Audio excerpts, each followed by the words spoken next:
El Piñal era un puerto en la zona del delta del río Perla que fue concedido a los castellanos de 1598 a 1600 por funcionarios cantoneses de la dinastía Ming. Considerado una amenaza para el monopolio portugués en el comercio chino del siglo XVI, la presencia española en el Piñal provocó una violenta reacción de los portugueses de Macao, que estaban cerca. El Piñal fue abandonado pronto, y su ubicación exacta sigue siendo objeto de debate entre los estudiosos. Ubicación. La identificación de El Piñal con una ubicación moderna se ve dificultada por las descripciones incompletas y contradictorias de las fuentes que se conservan, así como por el desplazamiento de los sedimentos del delta del río Perla, que alteran la línea de costa respecto a la que había en el siglo XVI. Diogo do Couto, por ejemplo, desconoce la distancia exacta entre el puerto y Macao. Antonio de Morga afirmó que el Piñal estaba a 12 leguas de Cantón, mientras que el gobernador Francisco de Tello de Guzmán decía que estaba a 8 leguas de la ciudad. Los misioneros jesuitas que fueron a El Piñal dijeron que estaba a 10 o 12 leguas de Macao, un viaje que les llevó 2 días. Sin embargo, ninguno de ellos mencionó la dirección de estas distancias. Además, la misma fuente jesuita y los anales chinos de la provincia de Guangdong han sugerido que El Piñal era una isla. Los intentos de identificar a El Piñal han oscilado entre 3 hipótesis principales. La más antigua es la de Albert Camerer, que sugiere un punto al este de la desembocadura del río Sijiang, al suroeste de Macao y en las proximidades, por tanto, de Lampacau. Esta es la hipótesis expuesta más recientemente por Francisco Roque de Oliveira. Yung Guoping, trabajando con fuentes chinas, llega a la misma conclusión, pero sostiene que el Pinal, en portugués, y el Piñal, en castellano eran 2 lugares cercanos, pero no equivalentes, en la desembocadura del mismo río. Charles Boxer, siguiendo a José María Braga, rechaza esta posibilidad y propone un lugar en la costa oriental de la isla de Zhongshan, entre Macao y la Boca Tigris. El profesor John Crossley tomó la identificación de Boxer para referirse a la isla de Kiao en las cercanías. Este lugar ha sido utilizado por barcos extranjeros durante siglos, y los británicos y estadounidenses hicieron un gran uso del puerto en el siglo XIX. La identificación de Kiao como El Piñal concuerda bien con las distancias dadas por las fuentes ibéricas, pero, como señala Yung Guoping, se basa en especulaciones con poco apoyo textual. Existe aún una tercera hipótesis, presentada por Benjamín Videira Pires, según la cual el lugar es simplemente la isla de Lantau en la actual Hong Kong, idea que siguen Rui Loureiro y otros. Antecedentes. En el siglo XV, Castilla y Portugal iniciaron extensas exploraciones de ultramar, poniendo en marcha la era de los descubrimientos. Aunque el Tratado de Tordesillas de 1494 repartió las tierras recién descubiertas y por descubrir entre los 2 reinos a lo largo de un meridiano a 370 leguas al oeste de las islas de Cabo Verde, perteneciendo el oeste a Castilla y el este a Portugal. La situación no se había aclarado para el antimeridiano del lado opuesto del mundo. La firma del Tratado de Zaragoza de 1529 resolvió teóricamente esta cuestión con una línea 297,5 leguas al este de las Molucas, en la que Castilla reclamaba todas las tierras al este de la línea y Portugal al oeste. Sin embargo, las dificultades de la navegación marítima y la cartografía del siglo XVI hicieron que la longitud exacta de la línea fuera objeto de debate. Por ello, cuando los castellanos colonizaron las Filipinas en 1565, creyeron que estaban dentro de la jurisdicción española, cuando en realidad estaban muy al oeste de la línea. Por la misma época, los portugueses obtuvieron el permiso de los mandarines chinos Ming para establecer un asentamiento permanente y una base comercial en Macao en 1557. Que se convertiría en un bullicioso centro comercial en la década de 1580 debido al acceso de Portugal a los mercados chino y japonés, y a la demanda mundial de productos chinos. La crisis de sucesión portuguesa de 1580 condujo a la unión personal de los reinos ibéricos, lo que abrió nuevas oportunidades comerciales entre los asentamientos de ultramar de Castilla y Portugal. Aún así, a diferencia de otros territorios portugueses de ultramar que aceptaron la nueva realidad política, Macao se mantuvo firme contra la intrusión castellana en Asia Oriental. Los portugueses de Macao temían que la presencia castellana en las cercanías no solo perturbara su monopolio en el comercio de China, sino que también pusiera en peligro la existencia de la propia Macao, ya que cualquier acción errónea de los castellanos podría hacer que los chinos se cerraran a todos los europeos. Para evitar esta posibilidad, los habitantes de Macao pidieron a Felipe II, rey tanto de Castilla como de Portugal, que impidiera a Castilla llegar a China. En 1585, Felipe II confirmó la continuidad del mandato que prohibía a Castilla y Portugal inmiscuirse en sus respectivas zonas de influencia. Sin embargo, al igual que Macao desobedeció estos mandatos al enviar barcos comerciales a Manila, esta envió barcos a China haciendo caso omiso. Una temprana oportunidad para que Castilla entrara en China se presentó cuando el pirata chino Limaong atacó Manila en 1574. Como Limaong era buscado por las autoridades chinas, los funcionarios de la provincia de Fujian estaban dispuestos a dejar que los castellanos establecieran un puerto comercial en una isla al sur de Xiamen a cambio de la captura del pirata. Sin embargo, el gobernador de Filipinas de la época no respondió favorablemente, y la oferta quedó en nada cuando Limaong escapó de Manila.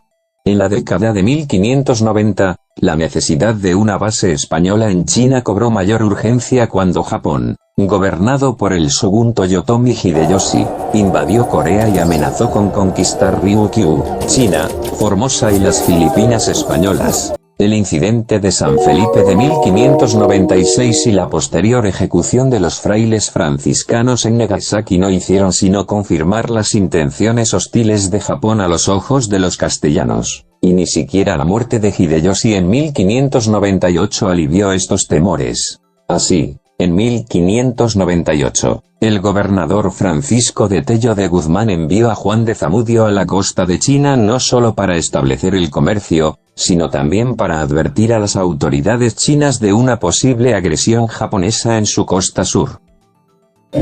Establecimiento. Algún tiempo después, en 1598, la fragata de Juan de Zamudio llegó a China y atracó en la isla de Lantau. Desde allí, Zamudio envió hombres a Cantón, la capital provincial de Guangdong, para negociar un puerto y el permiso para comerciar. Con un regalo de 7.000 reales de plata para sobornar a los mandarines. El resultado fue favorable, se permitió a los castellanos establecerse provisionalmente en el puerto de El Piñal. En las mismas condiciones que los comerciantes siameses, aunque con un impuesto un 50% más alto que el de los portugueses y otros extranjeros. Según un artículo de John Villiers, titulado Silk and Silver Macao, Manila and Trading the China Sea in the 16th Century, al conocer la noticia en abril del año siguiente, los macaenses enviaron una delegación a la capital provincial abogando que los castellanos eran ladrones e insurrectos que levantan revueltas en los reinos en los que entran. Sin embargo, es muy posible que China hiciera caso omiso de las reclamaciones, ya que no tomó medidas para expulsar a los castellanos del asentamiento. El superintendente cantonés de la defensa de la costa manifestó específicamente que si accedían a la intromisión portuguesa en este asunto, los habitantes de Macao se volverían más soberbios. Esto indica que la intención de dejar a los castellanos asentarse en El Piñal podría haber sido la de contrarrestar la influencia portuguesa en la región. Además, los emprendedores funcionarios cantoneses podrían haberse envalentonado con el éxito comercial de la Macao portuguesa para permitir que los castellanos, con su fácil acceso a las minas de plata americanas, se establecieran en las cercanías. Por otro lado, las políticas prohibicionistas Hailin, hacía que fuera una posibilidad real que tanto el permiso de permanencia en el delta del río Perla de Portugal como el de Castilla pudiera ser revocado por cualquier mal comportamiento percibido. Fue esta preocupación la que impidió a los portugueses atacar directamente a El Piñal. Casi al mismo tiempo que el viaje de Juan Zamudio a Cantón, el 17 de septiembre de 1598, el antiguo gobernador de Filipinas, Luis Pérez das Mariñas, partió de Manila con 3 barcos en una expedición a Camboya para apoyar a su rey contra Siam. Poco después, la armada se dispersó a causa de fuertes tormentas, y el barco de das Mariñas, que llevaba 120 hombres, llegó a la deriva al puerto de El Piñal, donde se encontraron con Zamudio.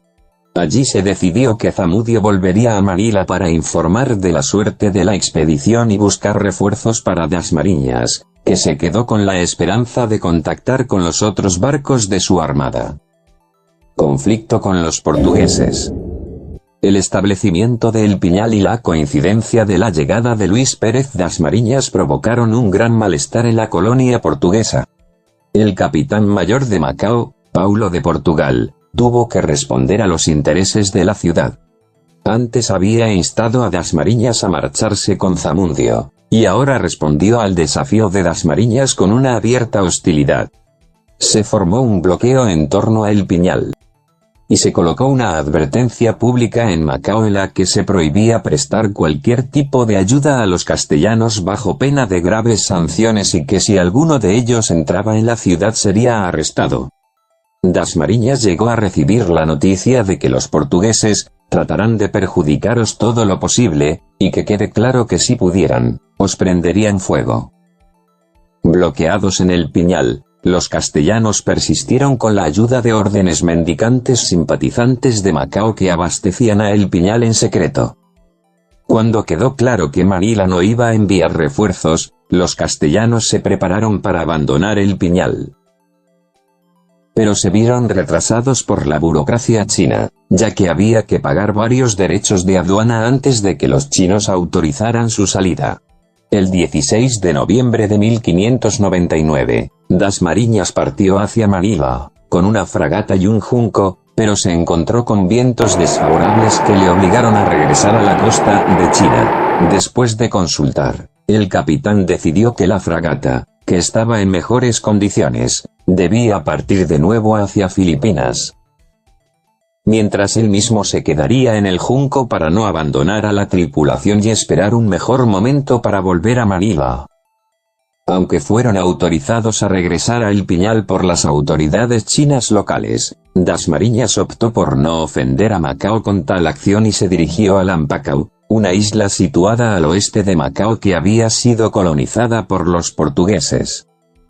Allí comunicó a Paulo de Portugal que no tenía intención de perjudicar los intereses portugueses y, como prueba de esa buena voluntad, prometió que pediría autorización para que Macao comerciara legalmente con Manila, y que abandonaría China en febrero de 1600. Ambos llegaron a un acuerdo sobre el papel, y de Portugal dio su garantía para la seguridad de das Mariñas. En la práctica, Paulo de Portugal fue presionado por la comunidad de Macao para que actuara contra das Mariñas en Lampacao, y el virrey de Goa dio a de Portugal el permiso para usar la fuerza contra los castellanos. Mientras se realizaban los preparativos contra das Mariñas, este recibió advertencias sobre la próxima acción portuguesa, pero las desestimó como rumores ya que no creía que el capitán mayor fuera a faltar a su palabra. Así, el 17 de enero de 1600, cuando de Portugal trajo una flota fuertemente armada para enfrentarse a la castellana en ese momento reducida a un junco chino, das Mariñas fue sorprendido. De Portugal debía arrestar a das Mariñas y enviarlo a Goa, pero no se pudo convencerle de que se rindiera. Finalmente, los barcos se dispararon mutuamente durante varias horas, causando muertes y pérdidas de carga en el lado castellano. Los castellanos acabaron por desprenderse de sus trastos y se refugiaron en la bahía de Guangay, al oeste, y regresaron a Manila algún tiempo después. Consecuencias. Inmediatamente después del episodio del Piñal, El rey Felipe III hizo saber a la Real Audiencia de Manila que no aprobaba el viaje de Juan Zamudio que dio lugar al establecimiento. Sin embargo, también pidió al gobernador de Filipinas que formara un consejo que facilitara el regreso a El Piñal.